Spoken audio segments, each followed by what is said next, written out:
የልጅነት በደል አንገሽግሿት በስደት አረብ ሀገር የሄደችዋ ነፍስ አቀባበሏ ብዙም አላማረም። ቀኔን ሲያዩ ለቀሱ። ምን አይነት ግፍ ሰርተሽ ነው እዚህ ቤት የመጣሽ? እናትየው ደግሞ ኢትዮጵያ ውሻ ለማኞች። ባለታሪካችን በአረብ ሀገር ቆይታዬ እንደ ከብት ሰው ከሚሸጥበት መንጋ ውስጥ በእግዚአብሔር ቸርነት ተርፌ ለሀገሬ የሀገሬን መሬት ስሜ ገባው ትለናለች። አራት ልጅ ይወጣላሉ። የት ልንሸጥ ነው የሚሉት።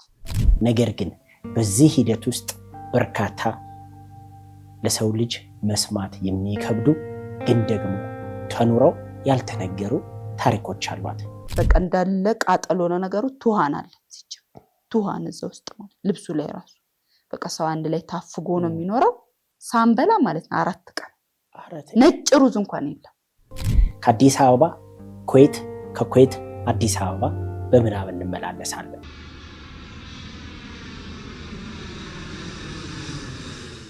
እንፋሎት የሚወጣው በሽታው ማለት ነው ከጭንቅላት ይለቆ ወደ ጎሮሮ ይዞራል ማለት ነው። ያንን ጸበል እየጠጣሁኝ ያው እንደ እንቁላል አስኳል እየሆነ ቢጫ እየሆነ እየወጣ አብሮነታችሁን ከኛ ጋር ካረጋችሁ ዳግም ወደ ተወለደችበት ስፍራ ሄዳ ለዘመናት ቤተሰቡን ሲያባላ ሲያፋጭ እርስ በርስ ሲያነካክስ የኖረውን ርኩስ መንፈስ እንዴት እንደተጋለጠ የፈጣሪን የማዳን ጥበብ ቸርነቱን ትመለከታላችሁ።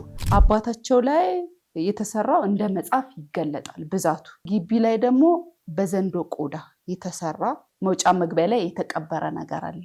ያደረገው ደግሞ ቤተሰብ ነው፣ በእጅ አዙር ነው የሚለው።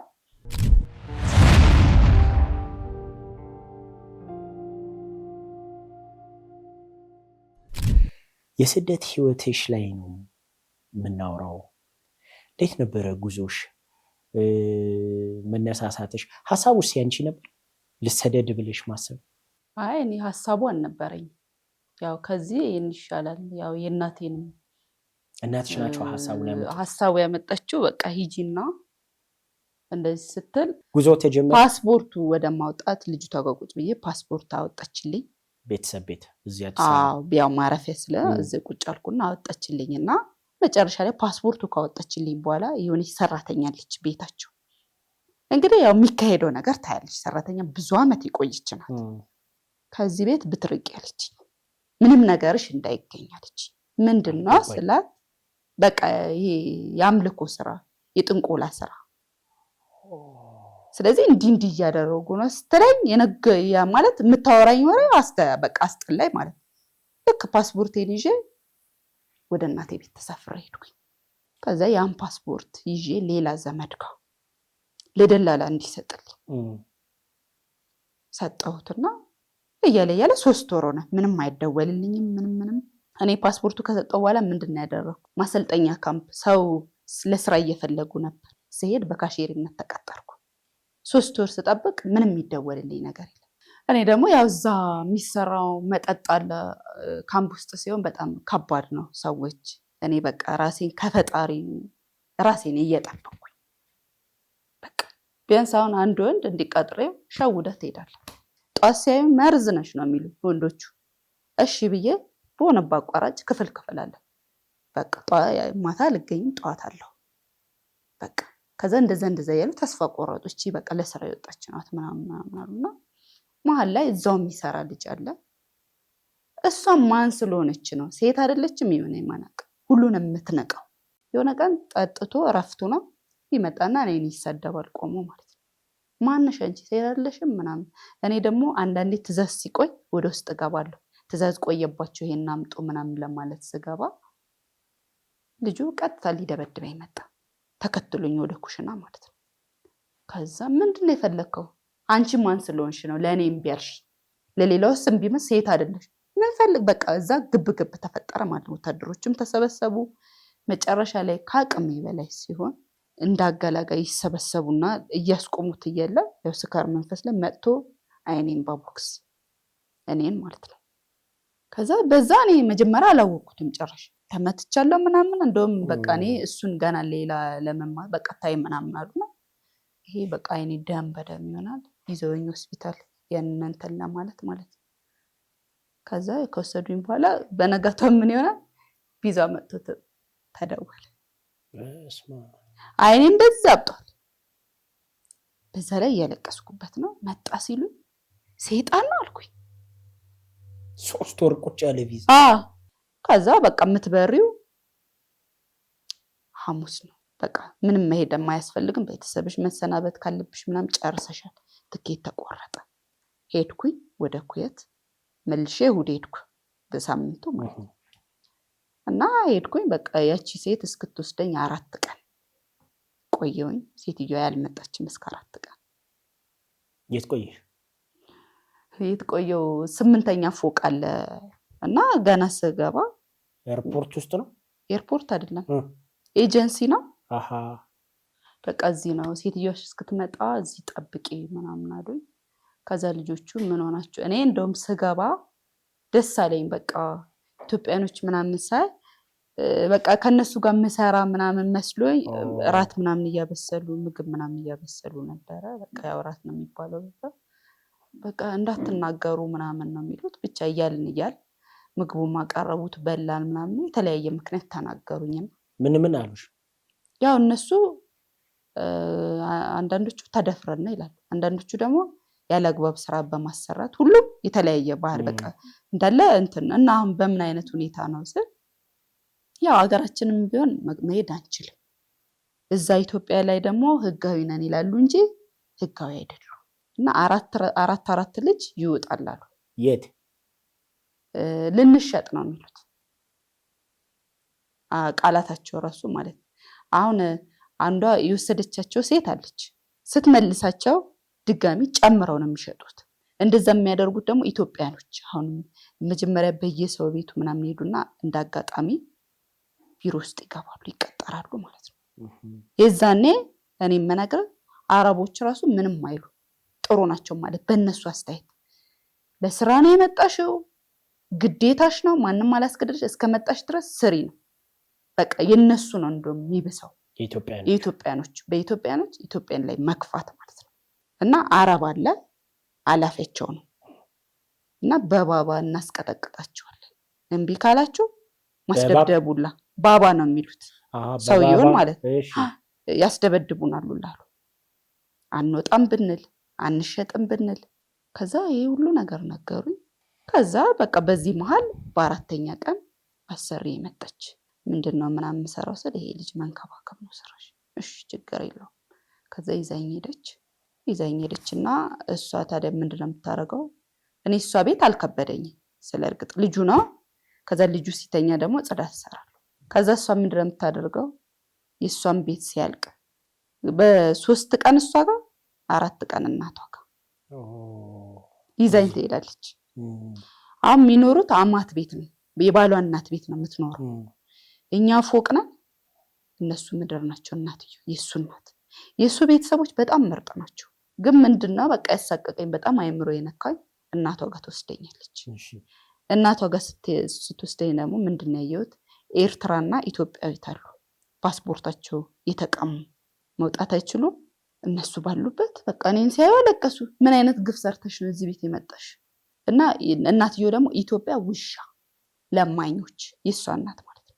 እዛም ምን ስቃይ ሆነብኝ። ይችም እናትየው ጋር የምሄድበት ያ እንደው መተንፈሻለኝ። ምግብ በስነ ስርዓት ለሰራተኛ አይሰጥም። ትራፊ ካለ እናትየው ቤት ማለት ነው። ልጆቹ ለዛውም ደብቀው ለኔ እነሱ ለምደውታል። ወር ከ15 ቀን ቆየውኝ እዛ ቤት ማለት ነው። ከቆየው በኋላ ባልየው ተረዳ አየና ማለት ነው። እዚህ ቤት ስቃይ ነው አይደል ምናምን አለኝ። እንዲህ እያደረጉሽ ነው ምናምን። አዎ አልኩት።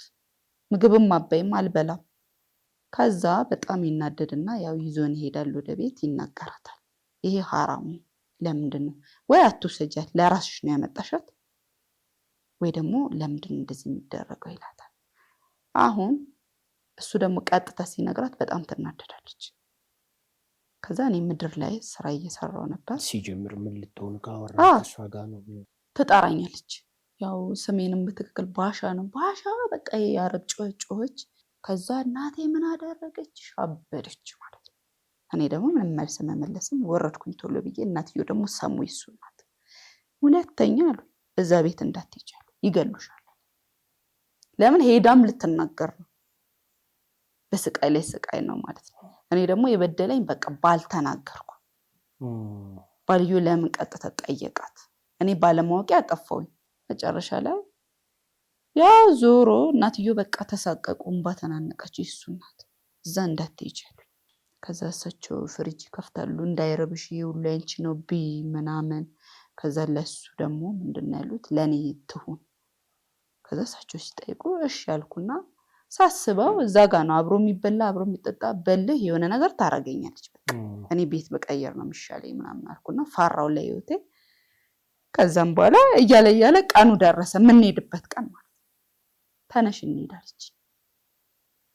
እንዳትሄጂ ነው ያሉኝ ጠርተው ማለት ነው እሳቸው። እንዳትሄጂ አትመለሽም ነው ያሉኝ። ከዛ አልሄድም። ከዛ ካሁን ከፎቅ ጣለች። ካሁን በቃ እየፈራው ምድር ላይ ወርጄ ቁጭ አልኩኝ። ከዛ ባልዩ መጣ። በቃ መሄድ ካልፈለገች አልፈለገችም፣ አትሄጂ ሂጂ ብቻሽ አላት። ከዛ መሄዱን አልተወችም። ሄደችና ተመልሳ መጣች። እልህ ይዟት እኔን ስላልያዘች ማለት 4 ቀን የምትቆይ ሴት ተመልሳ መጣች። ከዛ በቃ እየባሰ ሲሄድ እኛ ደግሞ እዚህ እኛ ህጋዊ ነን፣ ምንም ነገር ቢደርስባችሁ ስልክ ቁጥር ብሎ ይዣለሁ። ስልክ ቁጥር ይዣለሁ። የሆነ ቀን ወጣሁና ደወልኩኝ እና እኔ እዚህ ስቃይ ውስጥ ነው ያለሁት ምን ልሁን ስላቸው ስራ ትተሽ ቁጭ በይ ነው ያሉኝ። ስራ ትተሽ ቁጭ በይ በቤት ውስጥ? ለምን? ከዛ አልኳቸው ለስራ እኮ ነው የመጣሁት። በቃ ስራ ስታቆሚ አረብ ቀጥታ ወደኛ ይደውላሉ። እኛ ግን መጥተን መውሰድ አንችልም። ከዛ ቆይ እናንተ መጥተን መውሰድ እንችላለን፣ እንደዚህ በየሰው ቤቱ ሄደው የሚያሰራችሁ ከሆነ ምናምን አላቸው። አይ እንደዛ ነው፣ ስራ ፈተሽ ቁጭ ስትይ ለስሞታ እኛ ጋር ትደውላለች። ከዛ እኛ ደግሞ የቤት ቁጥሩ ስትሰጠን መጥተን ሹፌር ልከን ሹፌር አለ እናስወስድሻለን። ከዛ ባልዮም ትተሽ ቁጭ በያለኝ። እሱም በቃ ያለው ነገር አልተመቸውም። እናትዮ ቤት ምድር ላይ ወርጄ ቁጭ አልኩኝ። በቃ እየተሳቀቅኩ እያለ ስንት ቀን 4 ቀን ሆነ ለነሱ ሳግዝ ምን ስል እሷ ስጠራኝ በፍጹም ነው የሚሉኝ። ሲጠራ እንዳትወጪ ወደ ላይ ወደ ፎቅ አልወጣሁም 4 ቀን ሙሉ ትጠልሻለች። ከዛም በኋላ በ4ኛው ቀን ደወለች። ስትደውል የቤት ቁጥር ምናምን ነገረች። መጣ ሊወስደኝ ሹፌር ልከው ማለት ነው። ከዛ ጠራችኝና ሻንጣዬ ደግሞ ላይ ነው ያለው ከሷ ቤት በላይ ጠራች። ግን ግዴታዬ ነው ሻንጣዬ ማውረድ አለብኝ። አወረድኩትና ክፈች ሻንጣሽን አለች ለመፈተሽ። በታች ሰውዬው እዛ ቆሟል። ከዛ በርበሬ ነው ድርቆሽ ነው ይሄ ምንድነው? መጽሐፍ ቅዱስ ነው ያለው ይሄ የኢትዮጵያ እያልኳት በቃ እኔ ሞንጀል ነው የፈለገችው ማለት ነው። ብትበረብር ምንም አጣች። ከዛ ግልብጥብጥ እንደፈለሽ ብቻ አድርጊው ነው ያልኩት እኔ። በቃ ግልብጥብጥ አደረገችውና ይቻለች ይዞኝ የት ሄዳል? እዛው 8ኛ ፎቅ ላይ ስሄድ ልጆቹን ጭራሽ ጨምሮ ከ40 ከዛ ከ46 ነው ምናምን ሆኖ ጨምሮ ቁጭ አሉ። ከዛ ሻው ምንድነው የምንሆነው ስላቸው እንግዲህ ተራችን ጠብቀን በዛ ላይ በተራ ነው የሚወጣው 4 እንደዚህ ነው ሲሉ እኔ በቃ እኔ ካልሆነ ወይ ወደ ሀገሬ ለምነሽኝ በቃ ስቃይ አብሮኝ ተከትሎኝ ነው እንዴ ምናምን አልኩና እዛ ሙቀት ነው ሻወር ወሰድክ ያው ነው ሩዝ ነው ሻይ ነው የሚያቀርቡ በቃ በሙቀት በቃ እንዳለ ቃጠሎ ነው ነገሩ። ቱሃን አለ ሲጀምር ቱሃን እዛ ውስጥ ማለት ልብሱ ላይ ራሱ በቃ ሰው አንድ ላይ ታፍጎ ነው የሚኖረው። በቃ ግራ ግብት። አሁን አንዷም እንደዚህ ውሃ ተገልብጦባት ጄሶ ብቻ ያሳስራሉ። ከመና የለም ምን የለም ንፍረት ቀበለው በቃ ስቃይ ነው። በቃ ይለሽ የተጣደዋ መጥቶ ተገለበጠባት። ከዛ ዝም ብሎ በየሶስት ቀኑ መድኃኒት አይቀባም ምን አይል በቃ ነፍርቆ የዛን ቁስል እያየ እንደገና ደግሞ መንፈስ ያለባቸው የሚጮሁ ልጆች ይዘው እየመጡ ከኛ ላይ ማለት በቃ እየተቀወጠ ነው ያ 8ኛ ፎቅ ምን ተሚለው ማለት። ከዛ ከጭንቅላቴ በላይ በቃ ሆነብኝ ብስጭቱ። ከዛም በኋላ የሆነ ቀን ወጣለሁ ብዬ ተነሳሁ። እኔ እዚህ ከምሞት ደግሞ አረብ ቤት አልኩና ስወጣ ተራሽ አልደረሰም ምናምን አሉ። እኔ ተራ በቃ አልችልም ከዚህ በላይ አልኩ። ከዛ አብሬ ወጣሁኝ። ስወጣ ካንዷ ጋር አብረው መረጡኝ ማለት ነው። በቃ ልሄድ አልኩ። እኔ እዛ በሞት ይሻለኛል አልኩና ከዛ ሄድንና በቃ ልጆች አሉ ወንድና ሴት እኔ እግዚአብሔር ይቅር ይበለኝ። በቃ ልጅ ስታየው እንዴት ነው ትጓጓል አይደል? በቃ ፀጉራቸው የሆነ አይነት በቃ ልጆች ወንድና ሴት ነው። አንዳንድ ልጅ ያዟለች ምንም በቃ ነፍስ የሌለባቸው ክስት ያሉ ልጆች ምናምን። እሷ ለካ ውጭ ነው የምትውለው ልጅቷ፣ ባልም የላትም። ከዛም በኋላ ገባንና አንዳንድ ያዙ ልጆቹ እንዳያለቅሱ ምናምን ብላ አስጠንቅቃ ወጣች። ከዛ ልጆቹ ትታን ከሄደች በኋላ የሚበሉት ነገር የለም ምን የለው ዋይ ዋይ ይላሉ። አሲር ምናምን ይባላል። ፍሪጅ እየከፈትን ስንሰጣቸው እሱም ስንሰጣቸው እሺ ምን ልታረገን ነው እዚህ ቤት ያመጣች? እኛ ደግሞ ራበ ሩዝ እንኳን ቀቅለን እንብላ። ቤቱ አንድ ነገር የለም። ምንድነው ሴትዮ ዝም ብላ በቃ ትወጣለች። በቃ ልጅ እንዲህ ሰራተኛ እያመጣች ልጆቿን ጥላ ለልጆቹ እዛ ፍሪጅ ያለው ነገር ከዛ ትመጣለች። እሷ ውጭ ነው የምትመገበው። ገብቷል እያለ ሳንበላ ማለት ነው 4 ቀን ነጭ ሩዝ እንኳን የለም። ከዛ ግራ ግብት ልንጠይቃት ፈርተናታል። ብዙም ጊዜም አትገኝም ምንም በቃ አፋችን ውስጥ እንትን። ከዛም በኋላ ያፋችን ሆናውን ንገብ አልኳት ስላት የሆነበት ስልክ አለችና ስልክ አነሳችና ደወለችና ምግብ አምጡ ነው ከውጭ። ለካ ቤት ውስጥ ምግብ የሚባል ነገር የለም፣ እኛ መጫወቻ ነን። ከዛ በቃ ያው አለች አምጥቶ ያው የደወለችበት ይዘው መጥቶ የታሸገ ምግብ። ከዛ ልክ ስከፍተው በጣም ይሸታል። ለካ ቀንድ አውጣ የሚሉት ነገር አለ። ቀንድ አውጣ እሱና ያዘዘችው በእነሱ በጣም ውድ ምግብ ነው። ከዛ ልክ በቃ ሽታው ቤቱ እንዳለ በቃ እኔ ያው 4 ቀን ነው ከበላናል። ምን ይውጣ ካፌ አሞት ነው በቃ ልክ ክፍት ሳረገው እኔ ለልጅቷ ማካፍዬ እኛ ደግሞ ምግብ አምጥታለን አለች። ሽታው ሌላ ነው እንዲህ ስንል በቃ ከዛ በቃ አስጓራኝ ሳየው እንዲህ ቀንድ አውጣ ነው እንደሚበሉ መጀመሪያም ተነግሮኝ ወይ ያልኩኝ። ያቺን በቃ ዝም ብላ እንትን ትላለች። ምራቅ ተፋለች ምን ይውጣ ላስመልስ ራሱ ብትል ማለት። ከዛ እኔ ምን አልኳት ይሄ ኢትዮጵያ ሐራም ሌላ ምግብ ዘሽ ተመጻደቋለች በቃ አለችና እንደውም አልኳት ወደ ቢሮ አልኳት። እንደዚህ ምን ታደርጋለች አንዳንዴ መኪናው የሚይዝ ሹፌር አለ። ከዛም በኋላ ያ ሹፌሯን ትጠራዋለች። ህንድ ነው። ከዛ እነዚህ ልጆች ደብደባቸው ውሰጅኝ እያሉና ድብድብ አድርጋቸው ነው የምወስዳቸው አለች። በራባችን ላይ ማለት ነው። ከዛ እሱ የሆነ ኪችን ይገባና ማማሰያ እያነሳ ጥቂ ይለናል። ልምታችሁ እንደዛ። ከዛ በኋላ በቃ ነው ያናደደኝ። እንዴት ትላለህ ምታን በቃ ምታን። ከዛም በኋላ ያያነስ እንዲያ ታዞ ነው ምታቸው ነው አዝኖ ነው ግን ላለመምታት እየጣረ በቃ እንደ ማስፈራራት ነው ማማሰያ እያነሳ እንደዚህ ስል ከዛ ብቻ አልመታንም። በቃ ነገሩ እየባሰ ሲሄድ እኔ ጮኩኝ። እንዲወጣ ስል እዛ ላይ የሆነ የሚሰሩን ወይ ብዬ ጮኩኝ። እሷም እንኳን አለች ስጮ መጥረጊያ ይዛ እየመጣች ነው ልመታ ነው እንደዚህ መጥረጊያ ይዛ ለመጣ። ከዛ ስጮ ጊዜ ደንግጣ መጥረጊያውን ወረወረችው ማለት ነው። ከዛ ምን አለች ልጆቹ 11 ሰዓት ነው የምወስዳቸው አለች። ልጆቹ ግን ካለቀሱ አትወሰዱ በቃ እንደዛ ነው። አንድ ልጅ ካለቀሰ አይነት ብድጋ ነው የገባሽ አትወሰዱ ማለት። እሺ ብለን ልጆቹ በቃ ስታስቀምጣቸው አይቀመጡ ወይ የሆነ በቃ እንደምንም ብለን ያቺን 11 ሰዓት ጠበቀ። ልጆቿ ናቸው አሉ መንትዮች ናቸው። ከዛ 11 ሰዓት ያለችው ደረሰ። አሁንም መኪና ውስጥ ያዙ እንዳያለቅሱ ካልሆነ አልወስዳችሁ። ከዛ እያለ ቢሮ ደረሰ። ከዛ ገባውና አሁን ቀጥ አድርገሽ ወደ ሀገር ተመልሽ። እቺ ሴት እዳ አለብሽ አለች። የምን እዳ አልኳት። እኔ እኮ ውስጤን ራሴን የማውቀው እናቴ ብድር ተበደራ ነው እሱ ይቅር በቃ እኔ አሁን ወደ ሀገር መመለስ ነው ፈልገው።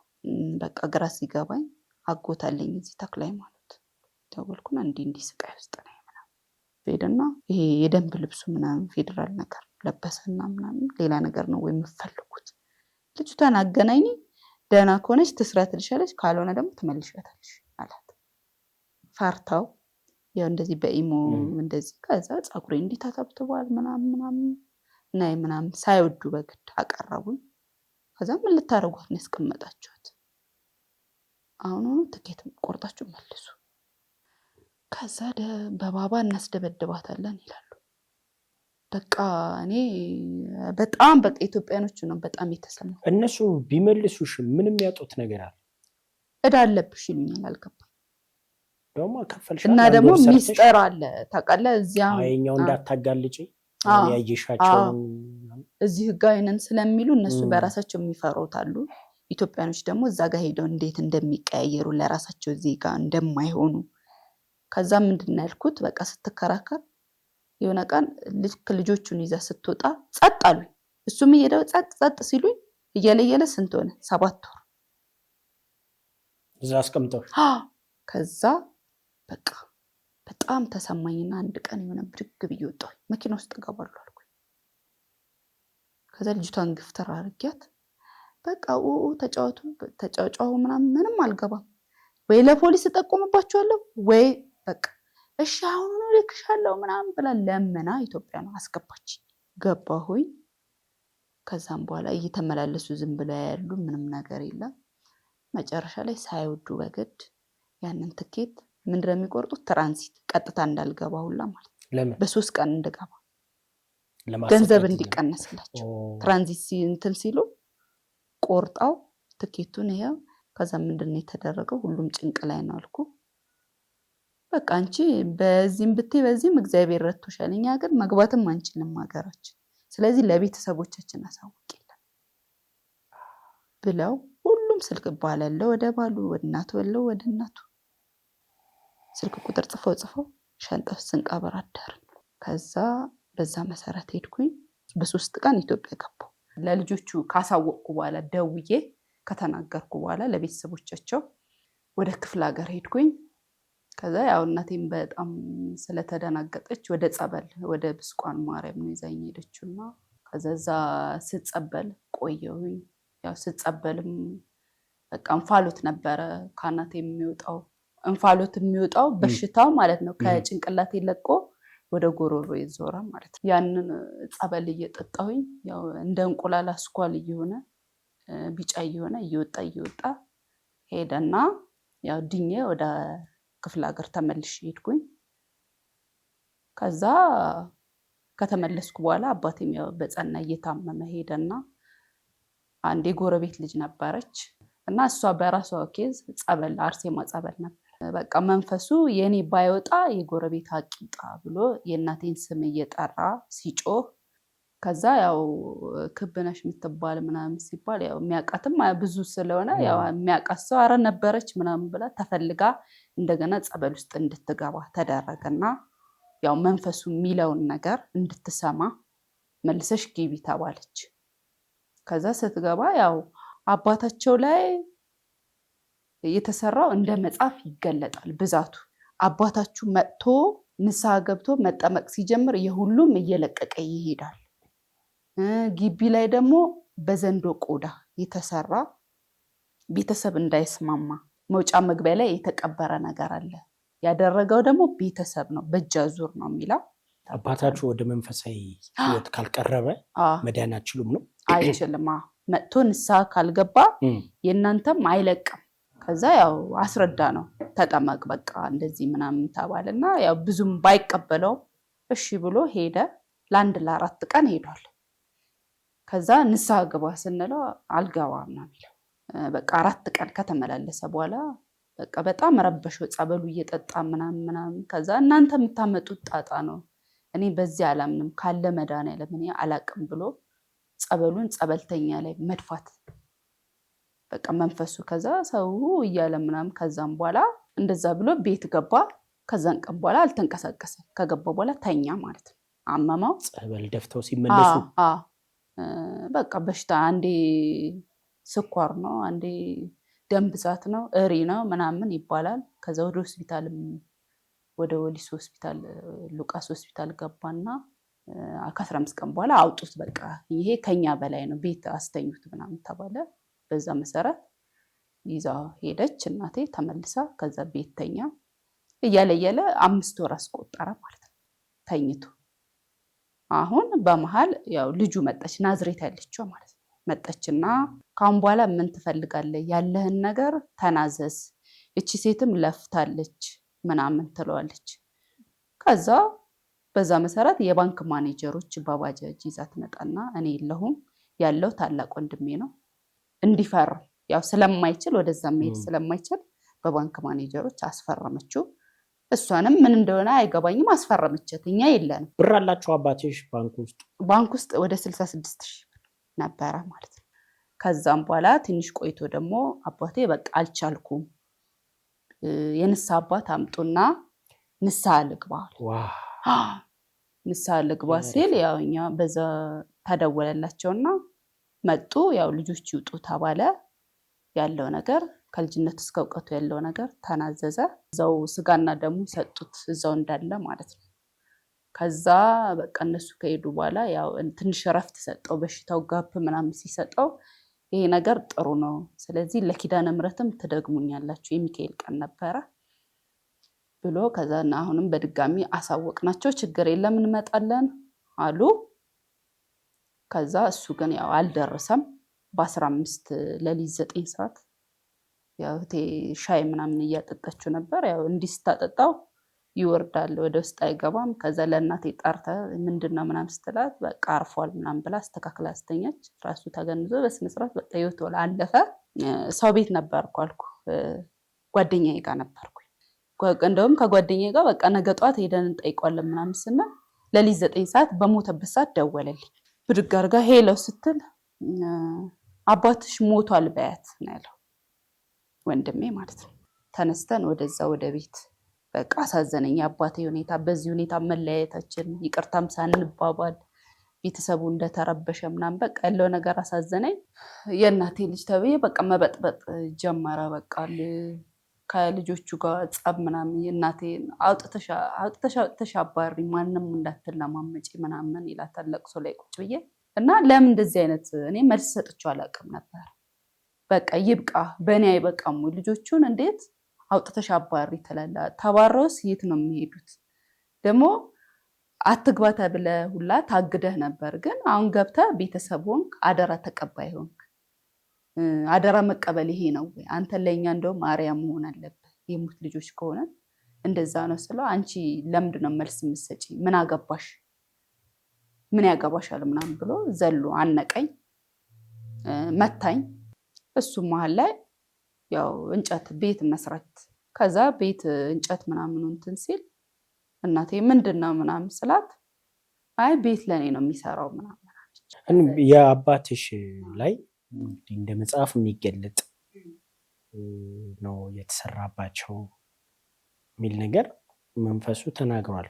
እሳቸው ወደ መንፈሳዊ ሕይወት ከቀረቡ ንስሐ ከገቡ ደግሞ በልጆቻቸው ጭምር ያለ ርኩስ መንፈስ ይነሳል፣ ይወገዳል ተብሏል። አባትሽ ንስሐ ሲገቡ ታዲያ ያ አልሆነም ማለት ነው? አሁን መልሶ መልኩን ቀይሮ ድጋሚ ረብሻ ብጥብጥ ነው የገባው ቤታቸው?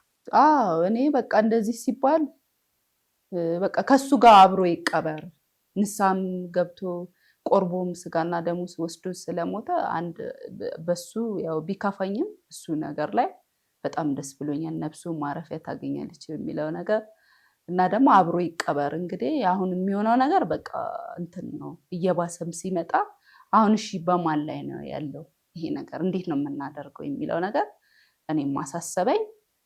ከዛ በቃ ይሄ ልጅ ነው የቀጠለው። ከዛም በኋላ በቃ የተንኮሌ ክፋት እና ያቺም ገንዘቡን አስፈርማ ወሰደች። ከዛ እኔ ለሌሎቹ ልጆች አሳወቅኩኝ እሷ እንደዚህ ማድረጓ 66,000 ብር ነበረ እንደዚህ አርጋ እኛ ምንም የምናውቀው ነገር የለም። ለምን 10 ብር አይሆንም? ሁሉንም ተወላጅ 8 ተወላጅ ነው ያለነው ማግኘት አለብን ሲሉ እንግዲህ እንደዚህ ነው ወንድሜም እንደዚህ እያደረገ ነው።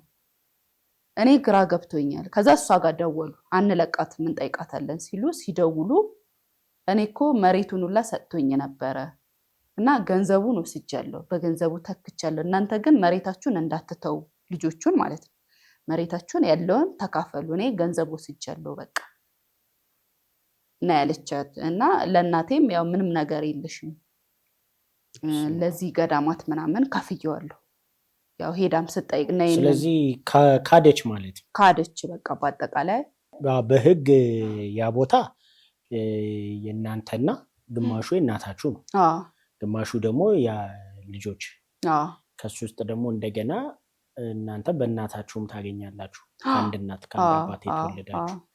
ሌሎቹ ደግሞ አባታቸውን ያገኛሉ። ታዲያ ወንድምሽ ጭራሽ ከአባትሽ ያልተወለደ የእናትሽ ብቸኛ ልጅ ነው። እንዴት አድርጎ ነው እዛ ጋር ቤት ሊሰራ ምናምን የቻለው? ነው እውነት ለእናትሽ ነው እየሰራ ያለ ነው? አታሏት ነው እሷን። ያው እሷ ጧሪ ደጋፊ ይሆነኛል የልጆች ትከሻ ነው። ያው በወሬም ምንም ባይጠቅማትም ያው እሱ ከኛ የበለጠ እንደሚያስብላት ምናምን በቃ እንደማስመሰል ነገር ስላለበት እሷ በመታለል በየቦታው ሄዳ በመፈረም እሱ በቃ በዘዴ ነው የተጠቀመባት። ልጁ ደግሞ የሚጠቃቀማቸው ሟርት ምናምን ነገሮች አሉ በጓደኞቹ ፊት ለፊት እየተነገረ ልጆቹን አደንዝዣለሁ፣ መጣል ያልቻልኩት እሷን ነው እኔን ማለት ነው። እሷ ብቻ ናት የምትቃወመው እንጂ ሌሎች አልተቃወሙኝም። ሌሎቹን አደንዝዣለሁ። እውነትም ግን እኮ የአባትሽ የብቻ ልጆች እየተቃወሙት አይደለም። በምን ያውቃሉ? ሲጀመር አይደርሱበትም። እነሱ ደግሞ ሲያውቁ ከሰውታል መሀል ላይ ማለት ነው። ድርሻቸውን ይዘው ሄደዋል እና እነሱም የኛም መብት እንዴት ይገባል? በቃ ሲጀመር አባቴ ስለዚህ አሁን የተጠቃችሁት አምስታችን ነን የተጠቃ ነው። ያው እናቴም እንዴት ነው ከእንቅልፍ እንደተነሳ አሁን ነው የሱን ነገር የገባት ማለት ነው። እና ንብረታችሁን ያሳጣኋችሁ እኔ ነኝ አታሉኝ ነው። ለምን አሁን በአሁኑ ሰዓት እናቴንም እየገላመጠ ግቢ በዚህ በዛ እያወጣ ሚስቱን እያሰደበ በቃ አሁን ያሉበት ሁኔታ ጥሩ አይደለም። እናቴንም ማለት ነው ምንም ሊያግዛትም በቃ መብቴ ነው አስፈራርሞታል። የራሴ ነው። በጣም ጥሩ። የትዳር ህይወትሽ ደግሞ ሌላ ታሪክ ስለሚያስቃኝን ነው ያስቆምኩሽ። ምክንያቱም እኔ እንጃ በጣም በጣም በጣም የከበደኝ የሰማሁት ማለት አንዳንድ ጊዜ የችግር ጊዜ እኮ ያልፍና የሆነ ደግሞ ደስታ እንደዚህ ምናምን እኮ ይመጣል። ያንቺ ከአንዱ ወደ አንዱ ህይወትሽ ሲያልፍ የሆነ በዚህ ወቅት ደስተኛ ነበርኩ የምትይበት የህይወት ምዕራፍ እስካሁን አላየሁም። በጣም የሚገርም ነው። ስለ ትዳር ህይወትሽ ደግሞ እናወራለን። ክቡራትና ክቡራን በሶስተኛ ፓርት ቪዲዮችን በቀጣይ ቀን የባዩሽን የትዳር ህይወት እንፈትሻለን። ጋብቻን የማይፈቅድ ዝምድና ውስጥ እንዴት ሆና እንደተገኘች እናያለን ማለት ነው። የትዳር ህይወቷ እጅግ በጣም ሌላ የተወሳሰበ የህይወት ታሪክ የህይወት ምዕራፍ ነው ይዞባት የመጣው። ከጋብቻ ከማይፈቀደው የዝምድና ሰንሰለት ውስጥ ነው ባለመተዋወቅ ጋብቻ ውስጥ ገብታ የተገኘችው ማለት ነው። ይሄ እንዴት ሆነ? ከዛስ በኋላ ከዚህ ሰውዬ ልጅ አፈራች ወይ አላፈራችም ወይ? ምክንያቱም ከዘመድ ጋር መጋባት ሃይማኖትም ህግም አይፈቅድም። ልጅ ሲመጣ እንዴት ማኔጅ ይደረጋል? ለራሱን የቻለ አካሄድ አለውና እሷ ላይስ ምን ደርሷል የሚለውን እና የመጨረሻውን ክፍል መሰናዷችንን በቀጣይ ቪዲዮ ታገኝታላችሁ። ሰብስክራይብ በማድረግ የአይቤክስ ሚዲያ ቤተሰብ የሆኑ ቀጣይ ቪዲዮ እንዲደርሷችሁ የደውል ምልክቷን መጫን አይርሱ። የሚነገር ታሪክ አለን የምትሉ ሰዎች በስልክ ቁጥር በመደወል ልታገኙን ትችላላችሁ። አንስተን እናወራችኋለን። ጥሩ ታሪክ ያላችሁ ሰዎች ለሚዲያ የሚሆን አለኝ የምትሉ ሰዎች ታሪክ አለን የምትሉ ሰዎች አገኙን። አብራችሁን ስለነበራችሁ እጅግ አድርገን የምናመሰግነው። ሚልኪያስ ጌታቸው ፕሮግራሙን እየመራው ነበረ። በቀጣይ ቪዲዮ እንገናኝ። እስከዛው በያላችሁበት የዓለም ጫፍ ሰላማችሁ ይብዛ።